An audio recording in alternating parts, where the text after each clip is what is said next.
পত্রিকায় বিজ্ঞপ্তি প্রকাশের পরেও আসামিরা আদালতে উপস্থিত না হন, তাহলে আদালত তাদের অনুপস্থিতিতে বিচারের রাস্তায় অগ্রসর হবেন। 7 দিনের মধ্যে হাজির না হলে পলাতক দেখিয়ে বিচার শুরু হবে শেখ হাসিনার, জানালো ট্রাইব্যুনাল। টিউলিপকে বাংলাদেশি হিসেবেই দুর্নীতির মামলার আসামি করেছে দুদক। তারেক ইউনূস বৈঠকে পূরণ হয়েছে জনপ্রত্যাশা, লন্ডন থেকে ফিরে আমির খসরু। সরকারের দায় মুক্তির কিছু ছিল না বললেন সালাউদ্দিন আহমদ।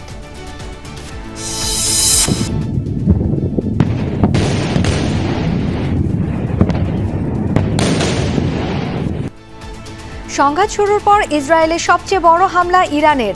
তেল আবিব সহ বিভিন্ন শহরে ক্ষেপণাস্ত্রের আঘাত। পারমাণবিক নিরস্ত্রীকরণ চুক্তি থেকে বের হচ্ছে তেহরান।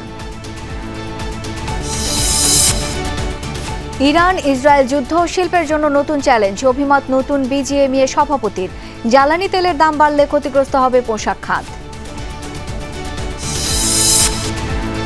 ঢাকায় জাতিসংঘ গুম সংক্রান্ত প্রতিনিধি দলের ব্যস্ত সময়ে আগামী মাসের মধ্যেই আইন করবে সরকার, জানালেন উপদেষ্টা। মেয়রের শপথ পড়ানোর আন্দোলনের মাঝে কর্পোরেশনের বর্জ্য ব্যবস্থাপনা কর্মচারীদের সঙ্গে ইশরাকের মতবিনিময়। ডেঙ্গু নিয়ন্ত্রণে শহর পরিষ্কার রাখার নির্দেশ। কুষ্টিয়ায় মাংস চুরির অভিযোগে নারী নির্যাতন, চুল কেটে হেনস্থা, সালিশ জরিমানার পর বাড়িতে লুটপাট, 3 অভিযুক্ত গ্রেপ্তার। যেটা শুনলাম আর কি যে ফ্রিজ থেকে মাংস নিয়ে আসতেছিল কাপড়ের ভিতরে, তখন আর কি ওই করেছে তুমি মাংস চুরি করতেছে। গরু আর ছাগল আছে 5টা। ওই ঘরে যায় ফ্রিজ নেছে, সেলাই মেশিন নেছে, 50 কেজি চাল নেছে।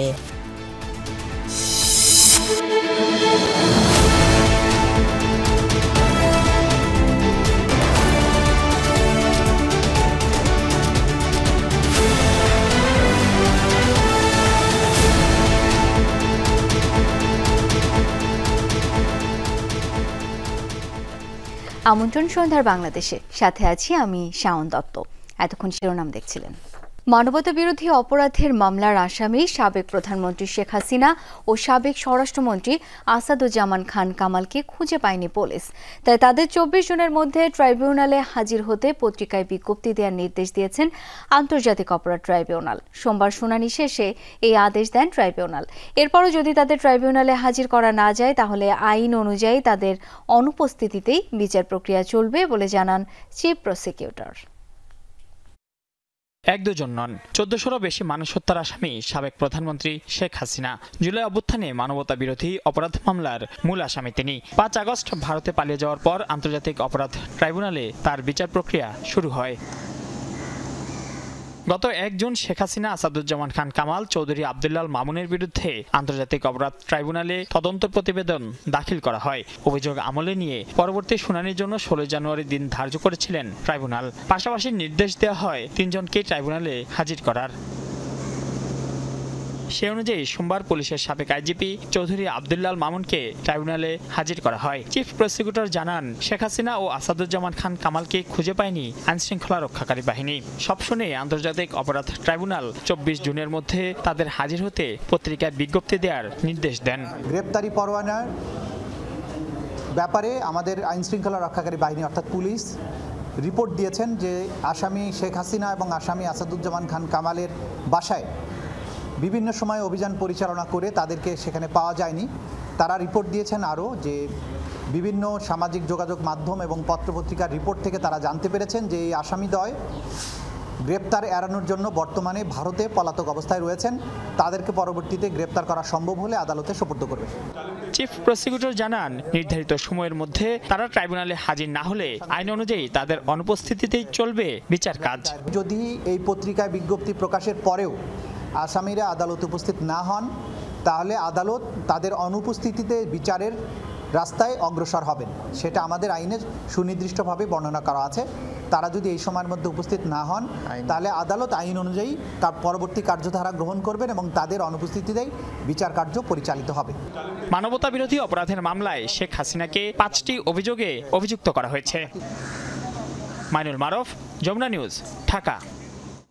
টিউলিপ সিদ্দিক ব্রিটিশ এমপি হিসেবে নয়, বাংলাদেশি নাগরিকত্বের আড়ালে দুর্নীতির আশ্রয় নিয়েছেন।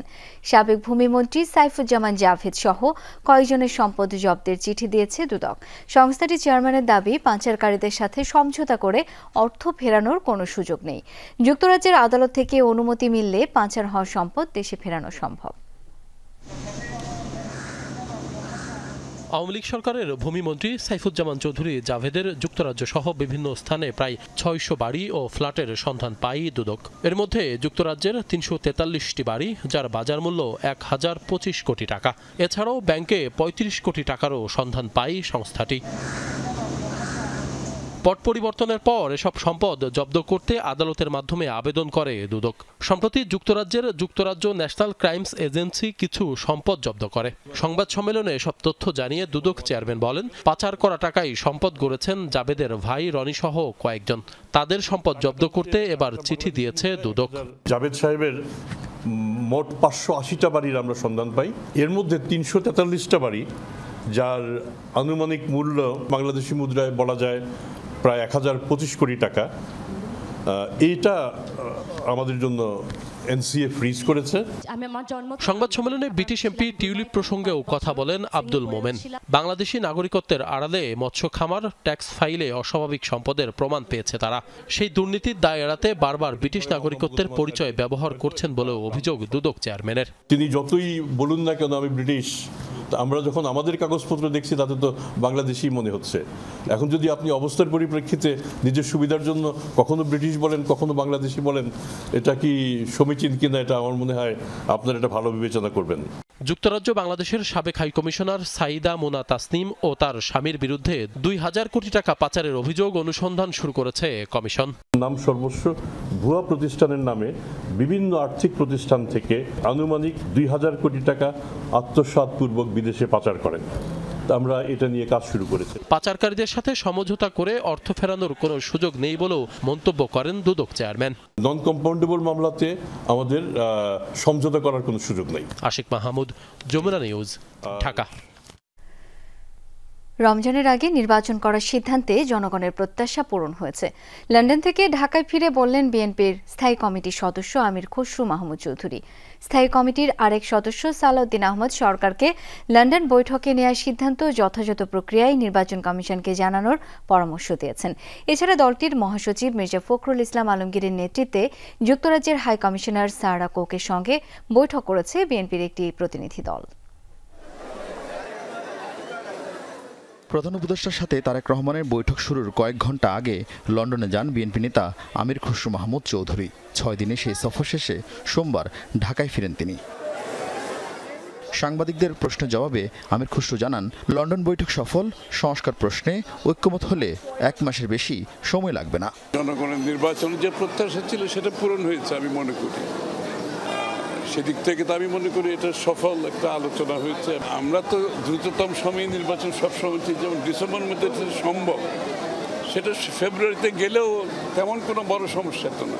যেখানে ঐক্যমত যতটুকু হবে ততটুকু সংস্কার হবে এবং বাকি অংশটা আমরা নির্বাচনের মাধ্যমে জাতির কাছে নিয়ে যেতে হবে।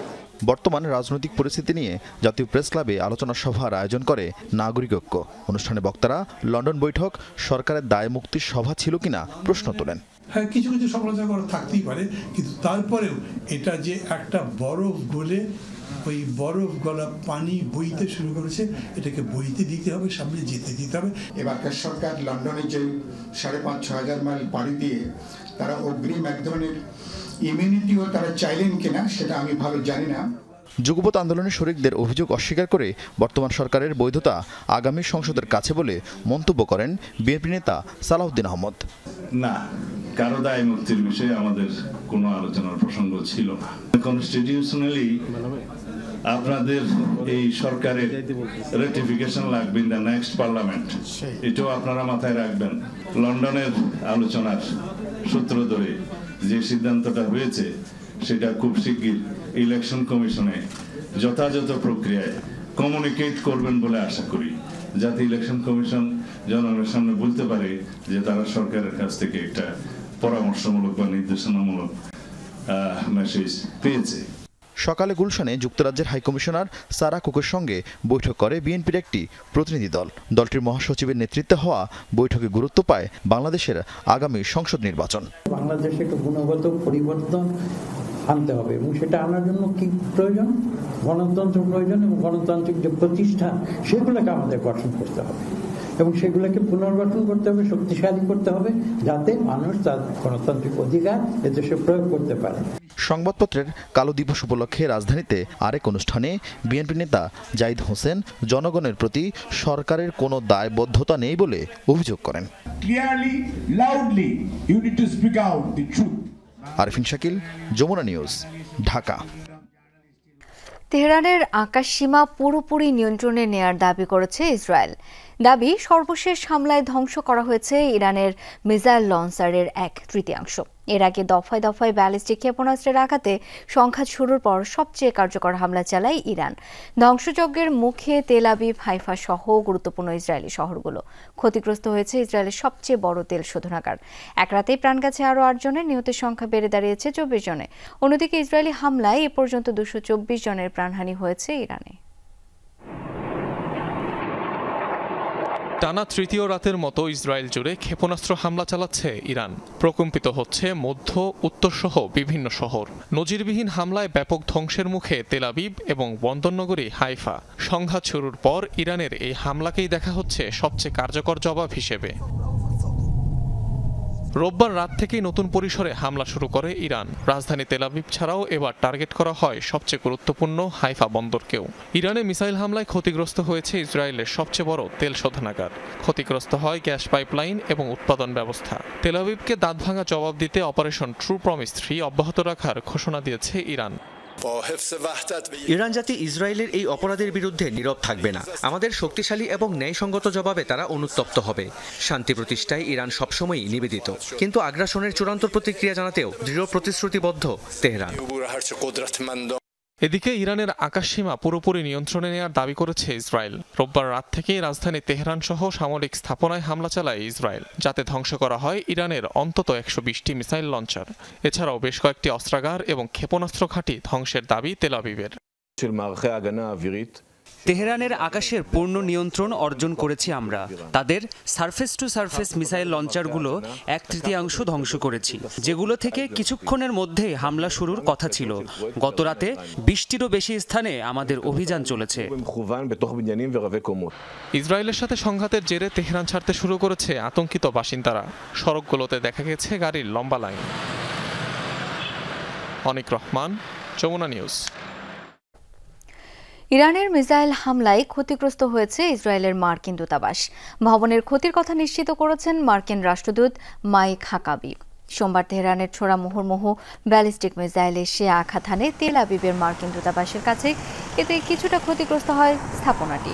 দুদেশের পাল্টাপাল্টি হামলার পরবর্তী নির্দেশনা না আসা পর্যন্ত বন্ধ ঘোষণা করা হয়েছে দূতাবাসের সব কার্যক্রম। বন্ধ রাখা হয়েছে মার্কিন কনসুলেটও।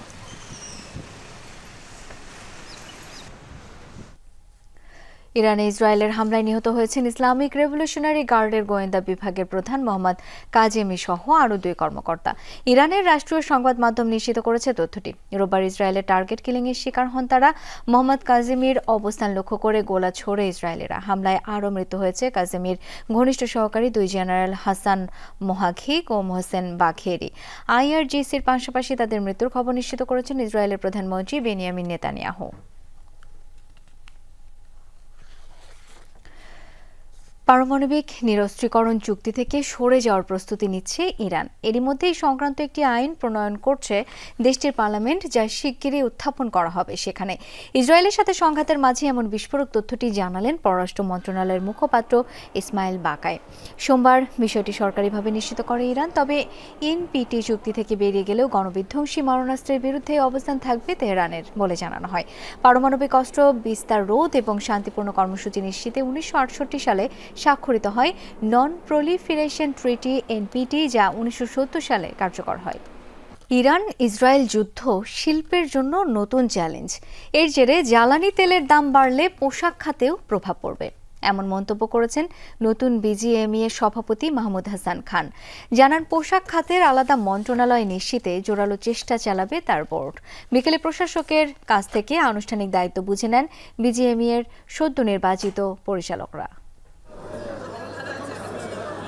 সোমবার সকাল থেকেই বিজিএমইএ কমপ্লেক্সে উৎসব মুখর পরিবেশ। প্রশাসকের কাছ থেকে দায়িত্ব বুঝে নেবেন সংগঠনের নির্বাচিত নতুন সভাপতি। তাই আনুষ্ঠানিকতা শুরুর আগেই ফোরাম প্যানেল থেকে নির্বাচিত হওয়া পরিচালকদের শুভেচ্ছা জানালেন পোশাক খাতের শীর্ষ ব্যবসায়ীরা। আয়োজনে যোগ দেন প্রতিদ্বন্দ্বী প্যানেল সম্মিলিত পরিষদের সদস্যরাও। শুরুতেই সদ্য প্রয়াত বিজিএমইএ সাবেক সহসভাপতি আব্দুল্লাহিল রাকিবের স্মরণে 1 মিনিট নীরবতা পালন ও দোয়া করা হয়। এরপর মূল আয়োজনে গত কয়েক মাসে প্রশাসক হিসেবে নিজের অভিজ্ঞতা তুলে ধরেন রপ্তানি উন্নয়ন ব্যুরোর vice chairman Anwar Hossain. BGMEA শুধু নির্বাচনের বাইরেও আমাদের অনেকগুলো বাস্তবতা আলোকে অনেক কঠিন সিদ্ধান্ত নিয়ে কাজ করতে হয়েছে। দলমত নিয়ে বিশেষ সব কিছু ঊর্ধ্বে থেকে ভিন্ন মত থাকা সত্ত্বেও আমরা এক ঐক্যমত নিয়ে কাজ করতে পেরেছি। এরপরই ফুল দিয়ে অফিস বেয়ারার অর্থাৎ যারা সভাপতি, সিনিয়র সহসভাপতি ও সহসভাপতির দায়িত্ব পালন করবেন তাদের হাতে আনুষ্ঠানিক দায়িত্ব হস্তান্তর করেন প্রশাসক। একই সাথে বরণ করে নেওয়া হয় নতুন বোর্ডের পরিচালকদের। প্রথমবার প্রতিদ্বন্দ্বিতা করি এবার ফোরাম প্যানেল থেকে ডিরেক্টর নির্বাচিত হন যমুনা গ্রুপের পরিচালক সুমাইয়া ইসলাম রোজালিন। এ সময় বিজিএমইএ নতুন নেতৃত্বকে বিপদে থাকা শিল্পোদ্যোক্তাদের পাশে থাকার আহ্বান জানান সাবেক সভাপতিরা। ডিরেক্টর যারা হয়েছেন সবাইকে অভিনন্দন জানাচ্ছি।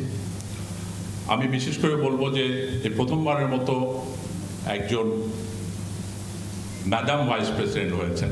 যারা আমাদেরকে আজকে এই মসনদে বসাইয়েছেন অনেকেই আজকে নেই, বিদায় নিয়েছেন। এমনকি তাদের ফ্যাক্টরিও নেই, তাদের সন্তানেরা আছে, তাদের পরিবাররা আছে।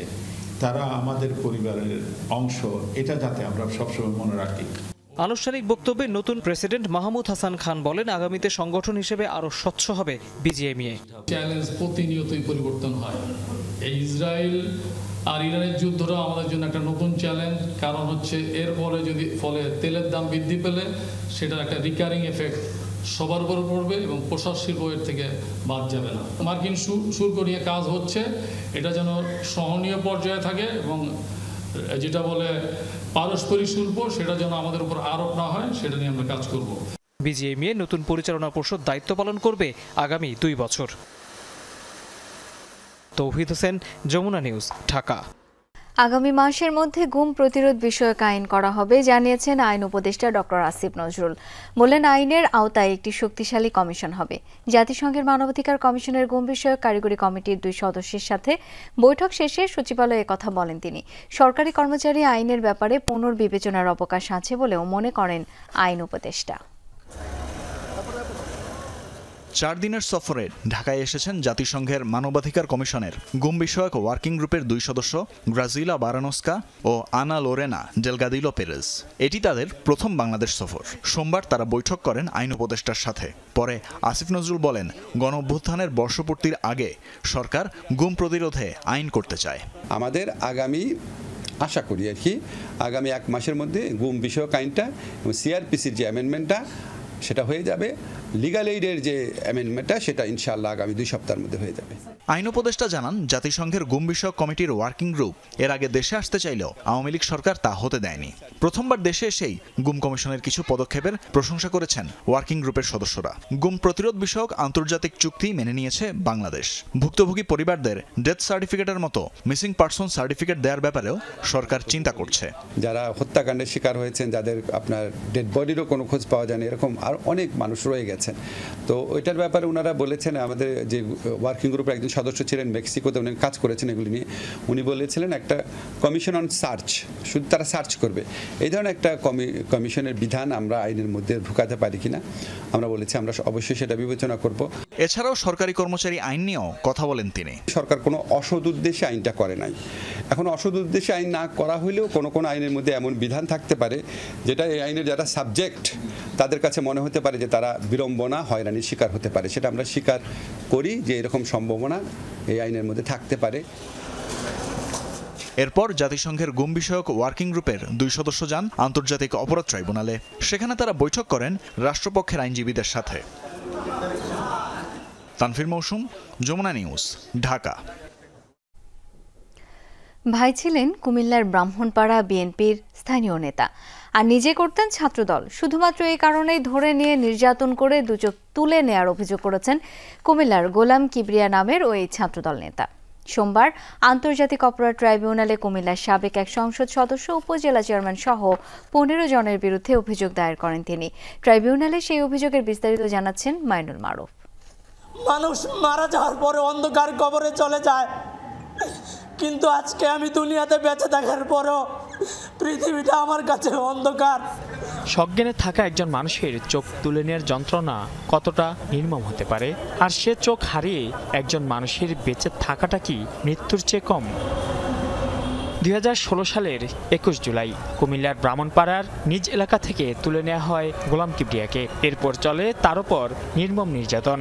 আঙুল আর ছুরি দিয়ে এক পর্যায়ে তুলে নেওয়া হয় তার দু চোখ। পুলিশে মাইর খাইছি বা ছাত্রলীগ মারছে, হুটহাট করে মাইর খাইছি, মাইর পড়ছে, ডিল পড়ছে, পিটা পড়ছে গায়ে, কিন্তু আমাকে আমার চোখের পার চোখ রেখে আমার মতো একটা সুস্থ মানুষের চোখে ছুরিটা ঢুকাই দিয়ে একদম চোখটা আবার কি করছে, আঙ্গুল দিয়ে চোখটা টেনে ধরে ছুরি দিছে, দিয়ে চোখটা উপরে ফেলছে। ট্রাইব্যুনালে কিবরিয়ার অভিযোগ, চোখ তুলে নেওয়ার পর তাকে নিয়ে যাওয়া হয় হাসপাতালে। প্রাণ বাঁচানোর চিকিৎসা শেষে এক মামলায় গ্রেফতার দেখিয়ে তাকে পাঠানো হয় কারাগারে। আমার মাকে বলতেছে বদিউজ্জামান ওসি, এসআই সুমনাদিত্য বলতেছে টাকা পয়সা লাগবে, টাকা পয়সা না দিলে আমার ক্রস ফায়ার দিবে, না হয় পিডাই আত্মা ভেঙে দিবে। বলে যে তোরে তো অন্ধ ছেলে দিছি, পরে তোর ছেলে লাশ দেবো তোরে। আমাকে না পেয়ে কিন্তু আমার ভাইয়ের উপরে তাদের একটা দৃষ্টি পড়ে। গুম করে নির্যাতনের সে ঘটনায় 15 জনকে জড়িত উল্লেখ করে ট্রাইব্যুনালে অভিযোগ করেছেন কিবরিয়া। অভিযুক্তরা কুমিল্লা 5 আসনের সাবেক সংসদ সদস্য এম এ জাহের ও তৎকালীন কুমিল্লা দক্ষিণ ছাত্রলীগের সভাপতি ও পরবর্তীতে উপজেলা চেয়ারম্যান আবু তৈয়ব অপি সহ 15 জন। আমার দুই চোখ তুলে নিয়ে সারা জীবনের জন্য আমাকে অন্ধ করে দিয়েছে, তাদের বিরুদ্ধে অভিযোগ দায়ের করেছি। অপহরণ ও নির্যাতনের ঘটনাকে মানবতা বিরোধী অপরাধ বলছেন ট্রাইব্যুনাল প্রসিকিউটর। জানান কিবরিয়ার এই অভিযোগ পাঠানো হবে ট্রাইব্যুনালের তদন্ত সংস্থায়। যাকে নির্যাতনটা করা হলো তাকে নির্যাতনের একমাত্র কারণ যদি হয় যে সে তৎকালীন সরকারের বিরোধী কোনো রাজনৈতিক দল করে, বিএনপি, জামাত অথবা তৎকালীন অন্য কোনো রাজনৈতিক দলের সদস্য হওয়ার কারণেই কেবল তার উপরে এই নিপীড়নটি চালানো হয়েছে, তবে এটি আন্তর্জাতিক অপরাধ ট্রাইব্যুনাল আইনের অধীন মানবতা বিরোধী অপরাধের পর্যায়ে পড়বে। কিবরিয়া হয়তো ফিরে পাবে না তার হারানো চোখ দুটো, তবে তার সাথে ঘটে যাওয়া লোমহর্ষক নির্যাতনের বিচার পাবেন এখন এই আশা কিবরিয়া ও তার পরিবারের। মাইনুল মারুফ, যমুনা নিউজ, ঢাকা। ঢাকা দক্ষিণ সিটি কর্পোরেশনের নগর ভবনে মেয়র হিসেবে বর্জ্য ব্যবস্থাপনা কর্মকর্তা কর্মচারীদের সাথে মতবিনিময় করেছেন বিএনপি নেতা ইশরাক হোসেন। এ সময় অনেকেই তাকে ফুল দিয়ে শুভেচ্ছা জানান। অন্যদিকে নগর ভবনেই মেয়র হিসেবে শপথ পড়ানোর দাবিতে আন্দোলন চলছে। মতবিনিময় সভায় ইশরাক বলেন, গেজেট প্রকাশের পরও রাজনৈতিক কারণে মেয়রের চেয়ারে তাকে বসতে দেওয়া হচ্ছে না। ঢাকা দক্ষিণ সিটি কর্পোরেশনের মেয়র হিসেবে বিএনপি নেতা ইশরাককে শপথ পড়ানো না পড়ানো নিয়ে টানাপোড়েন চলছে দীর্ঘদিন ধরে। শপথ পড়ানোর দাবিতে চলছে টানা আন্দোলন, কার্যত অচল দক্ষিণের নগর ভবন। এরই মধ্যে সোমবার নগর ভবনে বর্জ্য ব্যবস্থাপনা কর্মকর্তা কর্মচারীদের সাথে মতবিনিময় করেন বিএনপি নেতা ইশরাক হোসেন। ব্যানারে লেখা, অনুষ্ঠানের প্রধান অতিথি ইঞ্জিনিয়ার ইশরাক হোসেন মাননীয় মেয়র। এ সময় মেয়র হিসেবে অনেকেই তাকে ফুল দিয়ে শুভেচ্ছা জানান। ইশরাক বলেন, নির্বাচন কমিশনের গেজেট প্রকাশের পর থেকে ঢাকা দক্ষিণের প্রশাসক অবৈধ। আমি জনগণের ভোটে নির্বাচিত হয়েছি এবং আইনের মাধ্যমে, আদালতের মাধ্যমে আমার যে বর্তমান অবস্থান সেটাকে প্রতিষ্ঠা করেছি। এখানে অবৈধভাবে তারা প্রশাসক নিয়োগ দিয়ে তারা এখানে দুর্নীতিতে জড়িয়ে পড়েছিল। রাজনৈতিকভাবে তারা সিদ্ধান্ত নিয়েছে যে আমাকে বা বিএনপির প্রার্থীকে এখানে বসতে দেওয়া হবে না, এখানে তাদের পছন্দসই প্রশাসককে বসাবে এবং সেই প্রশাসককে বসানোর মাধ্যমে আগামী জাতীয় নির্বাচনে তারা অবৈধ সুযোগ সুবিধা গ্রহণ করবে, এটি তাদের উদ্দেশ্য। আন্দোলনের সময় নগর ভবনের জরুরি সেবা কার্যক্রম চলমান ছিল দাবি করে ইশরাক বলেন, ডেঙ্গু নিয়ন্ত্রণে শহর পরিষ্কার রাখতে নির্দেশনা দেওয়া হয়েছে।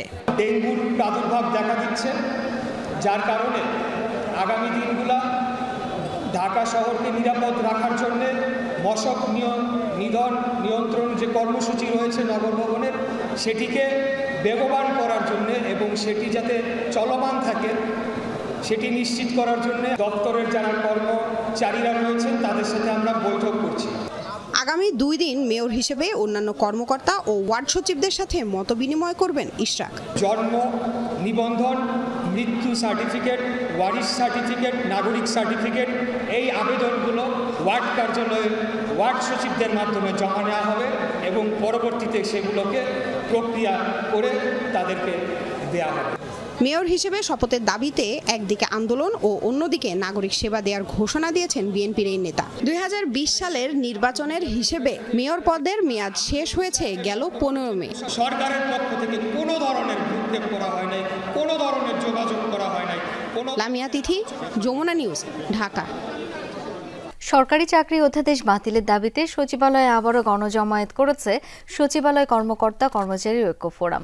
এ সময় গৃহায়ন মন্ত্রণালয়ের উপদেষ্টা বরাবর স্মারকলিপি দেয় সংগঠনটি। সকালে জনপ্রশাসন মন্ত্রণালয়ের সামনে বিক্ষোভ সমাবেশে বক্তারা অধ্যাদেশ বাতিলের দাবি জানান। এই ব্যাপারে সরকার দ্রুত সাড়া না দিলে বিভাগীয় পর্যায়ে সম্মেলন করে আন্দোলনে সারা দেশে ছড়িয়ে দেওয়া হবে বলেও সতর্ক করেন সচিবালয় কর্মকর্তা কর্মচারী ঐক্য ফোরামের নেতারা। তাদের দাবি, এবার শুধু সরকারি কর্মচারীরা না, বিভিন্ন ক্যাডার সার্ভিসের কর্মচারীরাও আন্দোলনে নেমেছে। মঙ্গলবার সকাল 11টায় আবারও সচিবালয়ে বিক্ষোভ সমাবেশের কর্মসূচি ঘোষণা করেন তারা। এই প্রজ্ঞাপনে বলা আছে আমাদের সাথে আলোচনা করে সিদ্ধান্ত গ্রহণ করবে। আজ পর্যন্ত আমরা কেউ কোন নেতৃবৃন্দ কোন আলোচনা প্রস্তাব পাইনি। আপনারা কি পেয়েছেন কেউ? তাহলে প্রজ্ঞাপন জারির মধ্যেও তাদের লুকোচুরি আছে। অতীতের দিনে আমাদের থেকে যে সেবা পরিষেবাগুলো গ্রহণ করেছেন সেই সেবা পরিষেবাগুলো কর্মচারী বান্ধব এবং সারা দেশের জনবান্ধব হিসাবে সেবা প্রদান করার সুযোগ প্রদান করবেন। কুষ্টিয়ার কুমারখালীতে মাংস চুরির অভিযোগে এক নারীকে শারীরিক নির্যাতন ও মাথার চুল কেটে দেওয়ার ঘটনায় চলছে তোলপাড়। ওই নারীর বাড়িঘরে ভাঙচুর, লুটপাটের ঘটনাও ঘটেছে। গ্রাম্য সালিশে আর্থিক জরিমানার পাশাপাশি কেড়ে নেওয়া হয়েছে গরু ছাগলও। এই নিয়ে দুই পক্ষকে থানায় ডেকে নেওয়া হলেও সেখানে হট্টগোল হয়। নির্যাতনের শিকার নারীর করা মামলায় গ্রেপ্তার করা হয়েছে 3 জনকে।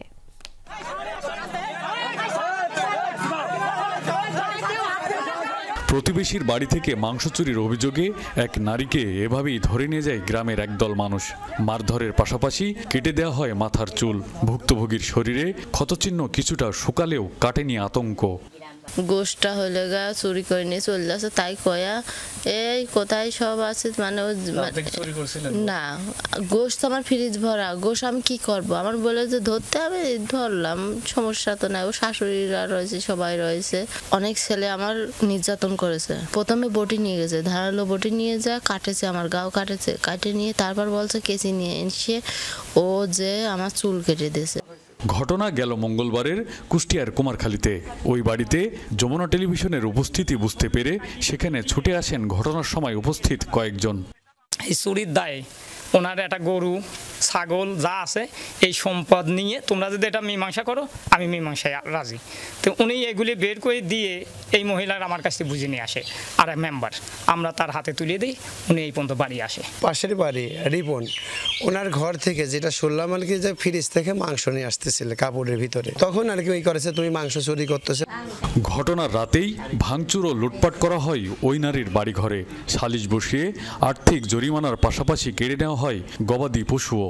উত্তেজনাকর পরিস্থিতি এড়াতে সালিশে রায় মেনে নেয় পরিবার।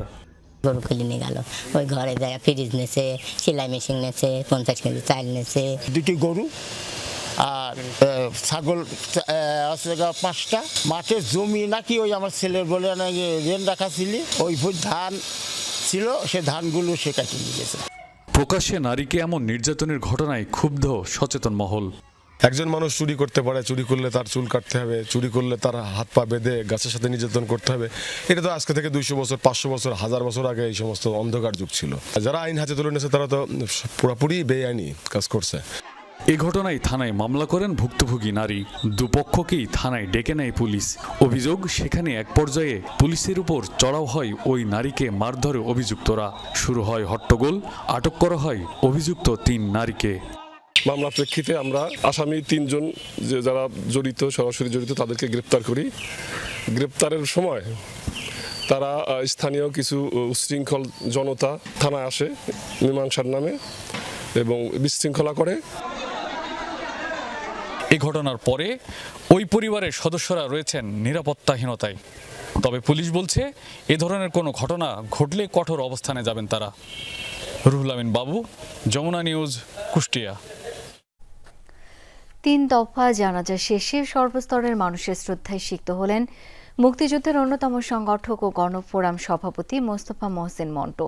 জেলা প্রশাসনের পক্ষ থেকে দেয়া হয় গার্ড অব অনার। কেন্দ্রীয় শহীদ মিনারে শেষবার তার প্রতি শ্রদ্ধা জানালেন দীর্ঘদিনের রাজনৈতিক সহকর্মী, বিভিন্ন দলের নেতাকর্মী ও স্বজনরা। রোববার বিকেলে শেষ নিঃশ্বাস ত্যাগ করেন 69-এর গণ অভ্যুত্থান থেকে 71-এর মহান মুক্তিযুদ্ধের অন্যতম সংগঠক, ঢাকা জেলা গেরিলা বাহিনীর প্রধান মোস্তফা মহসিন মন্টু। রোববার রাতে ও সোমবার সকালে 2 দফা জানাজা শেষে তার তৃতীয় জানাজা হয় ঢাকা বিশ্ববিদ্যালয়ের কেন্দ্রীয় মসজিদে।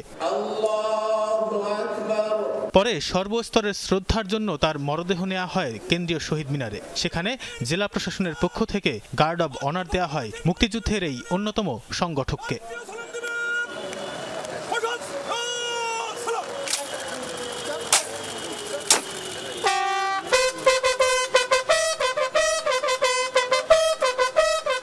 পরে একে একে শ্রদ্ধা জানান তার স্বজন, রাজনৈতিক সহকর্মী ও সমাজের বিশিষ্টজনরা। শ্রদ্ধা জানান মোস্তফা মহসিন মন্টুর বন্ধু ও বিএনপি মহাসচিব মির্জা ফখরুল ইসলাম আলমগীর। গণফোরামের প্রতিষ্ঠাতা ডক্টর কামাল হোসেন বলেন, আপোষহীন ছিলেন মোস্তফা মহসিন মন্টু, তাই ছেড়েছিলেন আওয়ামী রাজনীতি। তিনি ছিলেন আপাতমস্তক একজন গণতান্ত্রিক নেতা, গণতন্ত্রে বিশ্বাস করতেন, যে নীতির সঙ্গে তিনি যে কখনো আপোষ করেন, যে কারণেই আওয়ামী লীগ ছেড়ে তিনি বেরিয়ে যাওয়ার পরে তিনি গণতন্ত্র প্রতিষ্ঠার জন্য এখানে কাজ করছেন। মন্টু তো আমার দলের সবচেয়ে শেষে বহুদিন ধরে উনি নেতৃত্ব দিয়েছেন এবং শেষ পর্যন্ত উনি মানে মৃত্যু পর্যন্ত নেতৃত্ব দিয়ে গেছেন। শ্রদ্ধা জানাতে আসেন বিভিন্ন রাজনৈতিক দলের শীর্ষ নেতারা। বলেন, মোস্তফা মহসিন ছিলেন অনুকরণীয়, অনুসরণীয়। তরুণ বয়স থেকেই তিনি যখন ঢাকা বিশ্ববিদ্যালয়ে 60-এর দশকের শেষ দিকে উত্তাল ছাত্র আন্দোলন ছিল, সেই সময় ছাত্র আন্দোলনেও তার গুরুত্বপূর্ণ ভূমিকা ছিল। মন্টু ভাই ছিলেন বলা যায় যে একটা সাহসের প্রতীক। যে কোনো জায়গায় ওনাকে আমরা ডাকলে, বিশেষ করে সাহসের জায়গায় মন্টু ভাইকে আমরা সবসময় খুবই প্রম্পট পেয়েছি। মন্টু ভাই, খসরু ভাই এবং তার যে দলবল সঙ্গে যারা ছিল তাদেরকে বাদ দিয়ে 69-এর আন্দোলন সফল হবে, এটা আসলে এই ইতিহাসে কল্পনা করা যায় না। মোস্তফা মন্টুর প্রতি মানুষের শ্রদ্ধা দেখে আবেগাপ্লুত হয়ে পড়ে তার পরিবার। ছেলেমেয়েরা জানালেন, তিনি রাজনীতি করেছেন মানুষের জন্য, দেশের জন্য। সবাই বাবাকে জানে তার কাজের ব্যাপারে, তার পলিটিক্সে কি করে গিয়েছে, দেশের জন্য কি করেছে সে। আলহামদুলিল্লাহ, আমার বাবা অনেক ভালো একজন লোক ছিল, দেশের জন্য অনেক করেছে। আপনারা সবাই ওনার জন্য দোয়া করবেন। কেন্দ্রীয় শহীদ মিনারে শ্রদ্ধা নিবেদন শেষে রাষ্ট্রীয় মর্যাদায় দাফনের জন্য মরদেহ নেওয়া হয় বনানী কবরস্থানে। তানভীর সিদ্দিক টিপু, যমুনা নিউজ, ঢাকা। এবারের ঈদুল আজহায় 379টি সড়ক দুর্ঘটনায় 390 জন নিহত হয়েছে, আহত হয়েছে 1182 জন। বিগত ঈদের তুলনায় এবার সড়ক দুর্ঘটনা বেড়েছে 22% আর আহতের সংখ্যা বেড়েছে 55%। ঈদ পরবর্তী সংবাদ সম্মেলনে এই তথ্য জানান যাত্রী কল্যাণ সমিতির মহাসচিব মোহাম্মদ মোজাম্মেল হক চৌধুরী। ঢাকা রিপোর্টার শ্রেণীতে এক সংবাদ সম্মেলনে তিনি এই তথ্য জানান। রেলপথে এবার 25টি দুর্ঘটনায় 25 জন নিহত, 12 জন আহত হয়। আর নৌপথে 11টি দুর্ঘটনায় 12 জন নিহত আর 6 জন নিখোঁজ হয়।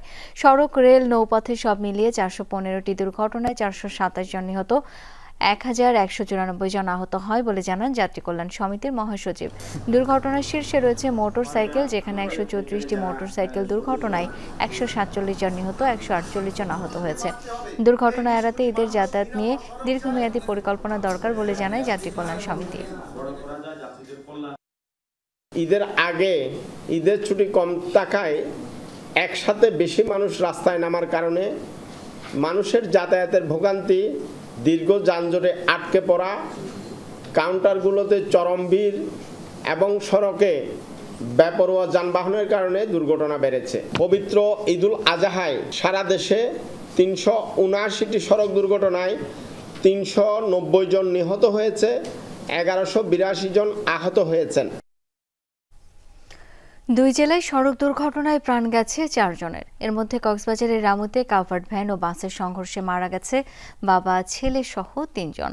সকালে চট্টগ্রাম কক্সবাজার মহাসড়কের জেটি রাস্তা এলাকায় এই দুর্ঘটনা ঘটে। রামু থানার ভারপ্রাপ্ত কর্মকর্তা জানান, চট্টগ্রামগামী পূরবী বাসের সাথে কক্সবাজারগামী একটি কাভার্ড ভ্যানের সংঘর্ষ হয়। এ সময় বাসটি সড়ক থেকে ছিটকে খাদে পড়ে যায়। ঘটনাস্থলে মারা যান বাসের 3 যাত্রী। তারা হলেন হাবিবুল্লাহ, তার শিশু সন্তান রিয়াদ ও রিমঝিম বড়ুয়া নামে একজন। আহত কয়েকজনকে হাসপাতালে নেওয়া হয়েছে। এদিকে কুষ্টিয়া সদরে বাস ও ট্রাকের সংঘর্ষে মারা গেছেন ইসলামী বিশ্ববিদ্যালয়ের এক শিক্ষার্থী। নিহত রাশিদুল ইসলাম আরবি ভাষা সাহিত্য বিভাগের 18-19 শিক্ষাবর্ষের শিক্ষার্থী ছিলেন। মধ্য আফ্রিকায় জাতিসংঘ শান্তিরক্ষা মিশনে অংশ নিতে যাচ্ছে বাংলাদেশ বিমান বাহিনীর 195 জন সদস্য। সকালে বাহিনী সদর দপ্তরে এই মিশনের বিভিন্ন দিক তুলে ধরে নির্দেশনামূলক বক্তব্য প্রদান করেন বিমান বাহিনী প্রধান air chief marshal Hasan Mahmud Khan. এ সময় কন্টিনজেন্ট সদস্যদের পেশাদারিত্ব, সততা ও আন্তরিকতার সাথে দায়িত্ব পালনের আহ্বান জানান বিমান বাহিনী প্রধান। অনুষ্ঠান শেষে মিশনের সফলতা কামনায় বিশেষ মোনাজাত করা হয়। আগামী 19 জুন শান্তিরক্ষী কন্টিনজেন্টটি হযরত শাহজালাল আন্তর্জাতিক বিমানবন্দর থেকে মধ্য আফ্রিকার উদ্দেশ্যে রওনা দেবে। বিভ্রান্ত ইসরায়েলের বহুস্তর বিশিষ্ট প্রতিরক্ষা ব্যবস্থা। আত্মঘাতী হয়ে একে অপরের বিরুদ্ধে কাজ করছে অ্যারো, ডেভিড স্লিং এর মতো defence system. Operation true promise 3 পরিচালনায় এমনই অভিনব কৌশল ব্যবহার করছে ইরান, যাকে আখ্যা দেওয়া হয়েছে নিউ অ্যাটাক মেথড নামে। কি সেই জাদুকরী মেথড যা ধোঁকা দিচ্ছে ইসরায়েলি ডিফেন্স সিস্টেমকে? এখনই বিস্তারিত জানাতে চায় না তেহরান। অপারেশন রাইজিং লায়ন শুরুর আগে ইসরায়েল কি ভেবেছিল ইটের জবাবে এভাবে মিলবে পাটকেল? ইরানের হামলায় নাজেহাল বিশ্বের অন্যতম সেরা প্রতিরক্ষা ব্যবস্থা। কোন জাদু বলে ইসরায়েলকে কুপকাত করছে ইরান? পাচ্ছে প্রত্যাশার চেয়েও বেশি সাফল্য। নতুন এক মেথডের কথা প্রকাশ করেছে ইরানের রেভলিউশনারি গার্ডস। এক বিবৃতিতে জানিয়েছে, আইআরজিসির নতুন কৌশলে আত্মঘাতী ভূমিকা পালন করছে ইসরায়েলের প্রতিরক্ষা ব্যবস্থা। বহু স্তর বিশিষ্ট ডিফেন্স সিস্টেমগুলো কাজ করছে একটি অপরটির বিরুদ্ধে। আইআরজিসির বিবৃতিতে বলা হয়, যুক্তরাষ্ট্র ও পশ্চিমা শক্তিগুলোর অনবরত সমর্থন আর সর্বাধুনিক অস্ত্র প্রতিরক্ষা প্রযুক্তি ঠেকিয়ে ইসরায়েলের বিরুদ্ধে অভিযানে সর্বোচ্চ সাফল্য পাচ্ছে তেহরান। ইসরায়েল অবশ্য বলছে, পাল্টা হামলার কথা জেনেই অভিযানে নেমেছে তারা। তবে এতটা বাধার মুখে পড়তে হবে হয়তো ভাবতে পারেনি। ডরথি থাস্ট্রিন, যমুনা নিউজ। এই ছিল আজকে সন্ধ্যার বাংলাদেশের আয়োজনে। এতক্ষণ আমাদের সাথে থাকার জন্য সবাইকে অসংখ্য ধন্যবাদ।